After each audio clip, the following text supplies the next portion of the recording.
The nomads. Who knew they were such a sensitive bunch?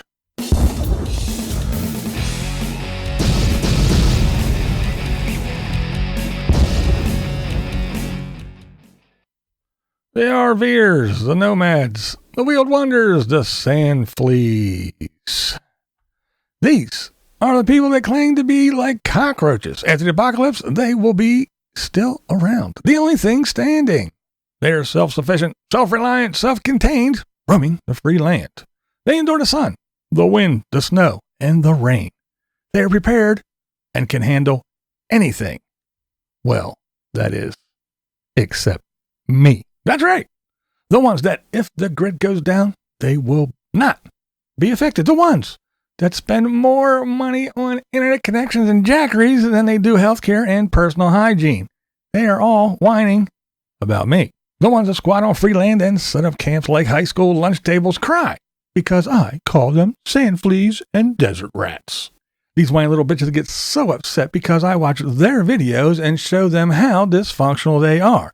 I use their own words and video to tell their story. When I use their words, they often say that they can say that, but I can't. They deny that cliques exist, and they wave their fist and exclaim, "We are one big, happy community. We take care of each other." It only takes a few videos to show the camps set up with well-defined borders. Hell, the Wheeled Wonders, their camp borders are more secure than the U.S. border. The establisher of the camp sets the rules and is in charge of the guest list.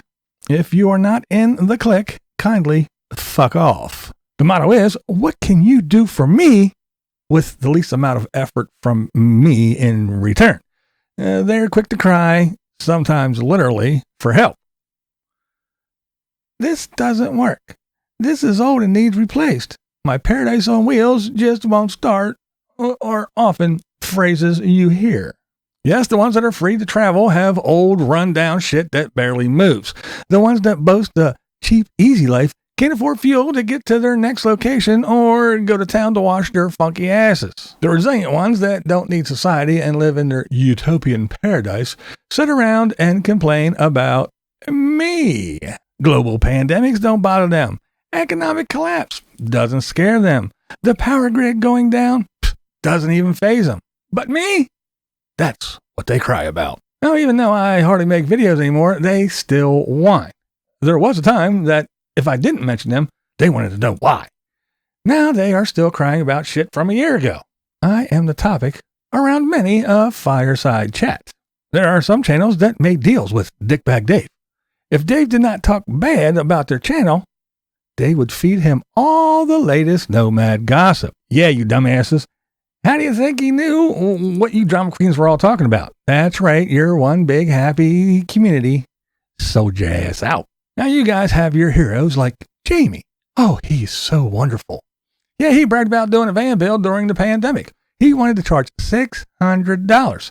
He jumped the gun and announced the event even before anything was confirmed. When I questioned the event, he puffed out his chest and spouted out his resume. He then proclaimed that if he says there's going to be a van build, there's going to be a van build. Well, I'm still waiting. And reality, come on. Who was going to spend that kind of money? If people can't afford to get solar done or even a little wooden frame for a bed, how in the hell are they going to pay $600 plus to fuel the drive from wherever they happen to be? Now Jamie has broke down schoolie. From what I hear, he is as broke as his bus. But there was a big get-together meetup thingy to celebrate the fact that Jamie needs an engine from his mansion on wheels. I mean, in nomad fashion, yeah, he'll milk this shit for every free meal and dollar he can scrounge. Then we have people like Nomadic Fanatic. Now, this little turd thinks his shit don't stink. He tries to throw his social media clout around. He throws words like lawyer, police, YouTube policy, or he throws that shit around. And he hangs a lot of worth on his check mark. In reality, he's afraid of his own shadow. He talks a big game, but runs and hides at the first sight of confrontation. He spends money like he's a big shot. He just purchased a little tow dolly / motorcycle trailer. Yeah, he bought a second Harley as well. Oh, and it's blue to match his one-of-a-kind smart car. Now, the tiny little tires on his clown car are too small for the tie-down straps for him to get it on his little tow dolly. Now, the car has the Blue Ox or whatever fitment it was, shit installed, and he's trying to pull it on a trailer. He has had more RVs, more security systems, more motorcycles, more electric bikes, more hitches and shit than anyone. He puts terms on his friendships. He lies about too much to even mention. The Wheeled Wonders, they don't want to piss him off because they need to be seen or mentioned in his videos. That is why half of them put up with his bullshit. They're a bunch of clout chasers. They do the same with Aja. Desperate tubers cling to Aja and others in hopes of getting noticed in the background. The hope to get invited to one of the big shindigs is there as well. All this in hopes of some new subs and views to help fund their awesome lifestyle. Now, when Tater tried his shit with me, everyone knew he was lying about Facebook. They were all on it. They were there. They saw what he did. And this is why I say, suck it, nomads. You know, you stuck with him. Now, deal with it. You were all quick to text, private message, call, and email me about Johnny's journeys. Yeah, you didn't say shit when Tater was flipping his shit and acting like a psycho. Now, you have people that claim I threw them under the bus. I didn't, but I'm gonna now. RV Rebel Girl, she threw a fit. She had to do a live stream to talk trash about me. She goes from sending me stickers and t-shirts and all kinds of shit and coming to my streams to dumping me like a black tank in a wash in the desert. I get it. She has to stick with her own kind. Now, she had to snuggle up with Eric the Liar and Kevin the Shit Stirrer. That's right. There's another worthless piece of shit with his little fucking hobo housing project. Carolyn still, to this day, talks shit. She cries because I call them sand fleas. She whines because I talk about RV Joey. Well, let's talk about RV Joey. Joey is a nutcase. She gets this land gifted to her. She talks all about her docking station and this other bullshit that she has dreamed up in her mind. She promises so much content.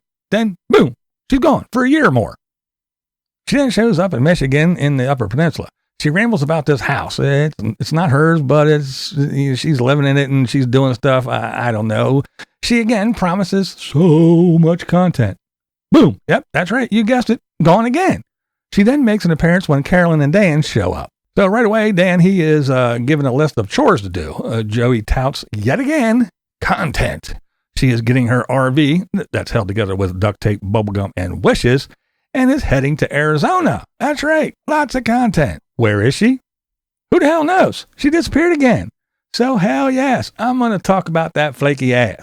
The Whiny Desert Rats complain I talk about Morgan. Fuck, Morgan talks about Morgan. I mean, I'm not even that hard on Morgan. Some of the shit she does, I could go crazy with. Besides all that, she live streams every damn thing.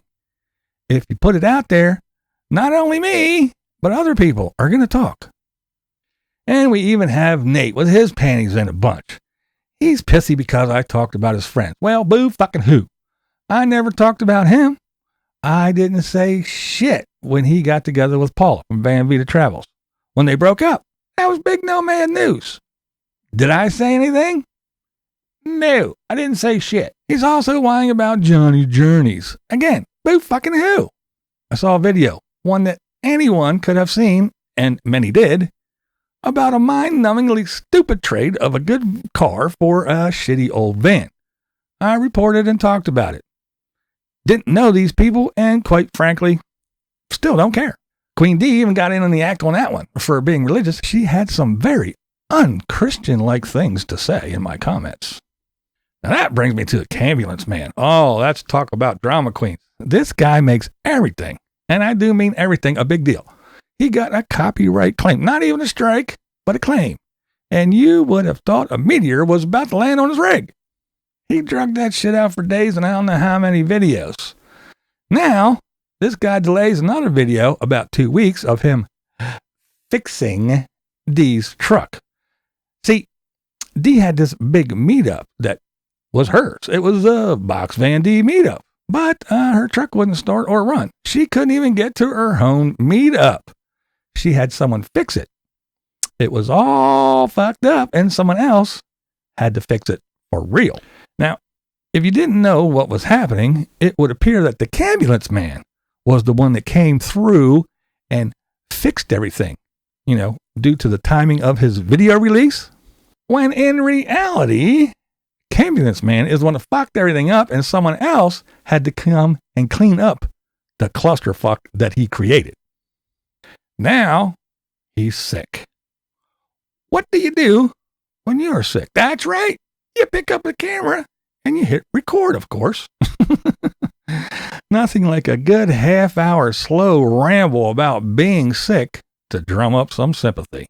Now, he thinks it's a vid, but if you read the news and you know what's going on, especially in that area, valley fever is spreading like wildfire. Now, symptoms are fever, cough, and tiredness. It's a fungus that lives in the environment and is kicked up by the wind. Ah, yeah, been pretty windy, hasn't it? Now, before you go off and say anything, yes, it is more prevalent in the summer, but is ever present. If it's dry and windy, you can get it. But hey, what do I know? I'm in a house in the Northeast. I'm not living the fantasy life in a tin can out there in the desert, sucking up the sand and the fungus. Oh, and by the way, when I had the sweet and sour sniffles, I didn't post for several weeks. But hey, then again, more proof that I'm not a nomad and I don't need that AdSense dollars. I don't have to record every fart that I make. See, while you all sit back and hear about the free, cheap, and easy life, while you hear about the one big community, there are really tales of woe. People are crying. People are charging for shitty work. People are pretending they know what they are doing and screwing up their own rigs. People are begging people to do shit for free because they can't pay. They don't want you to look behind the curtain. They want to preserve the euphoric bliss that is the lifestyle. That is why the whiny little bitches talk about me. They don't want people to know just how miserable they really are. Now, I did a video about 4 months ago about a teen that is living the lifestyle with their family. I will link it right up here. Now, they tell a story of captivity and fakeness. They tell a tale of spending the majority of the time in the RV. You know, they'll pull over for a few minutes at a time. They spend just enough time to get some pics for Insta and some video for YouTube so they can sell the myth. The reality is behind the lens. The lens is what captures the illusion. Then there are channels like, the Mikey. Yeah, people praise him for living off grid. They defend a guy that doesn't even have the fortitude to prepare firewood for the winter. He installed a wood stove in his RV, but didn't get wood. Yeah, that sounds like a real good example to me. I mean, and we won't even mention the live begathons whenever the little child can't take care of himself and needs a handout. There are channels that, when they were going through some rough times, would reach out to me. They would ask me to tell people that they wouldn't be posting for a while and to let them know why. I was more than happy to do it. These same people would then inform me that they could not come to my live streams or comment on my videos because they couldn't be seen on my channel. Yeah, mixing it up with me? No, it's not allowed. There you go. These are the nomads. If you're in the clique, you are in. If not, it's worse than being shunned by an Amish person. If you happen to be an older single person and you just don't quite fit in, does that big happy family welcome you in? Fuck, no. They call you a nuisance, a tag-along, a pain in the ass. You are pushed out to find the rest of the misfit toys. Yes, the gospel, according to Bob, has lured many to a life of struggle and torment, not the childlike wonder that he promised. The videos show what is really going on. If you pay attention, you'll see it. That is why I am the topic of many a conversation. The blind guy sees all. And he has a big-ass mouth. And FYI, there are lots of wheeled wonders that just thrive on gossip. They are more than eager to share that gossip as well. Consider yourself lucky I don't use all the dirt that I get on you wheeled wonders. Much like the wheeled wonders, if I like you and you are fortunate enough to sit at my lunch table, good for you. If you turned your back, if you ran to the wrong lunch table, prepare to be talked about. And talked about a lot. From Victoria Station in London, this is BlindViews, and that's the way I see it. What we do here is go back.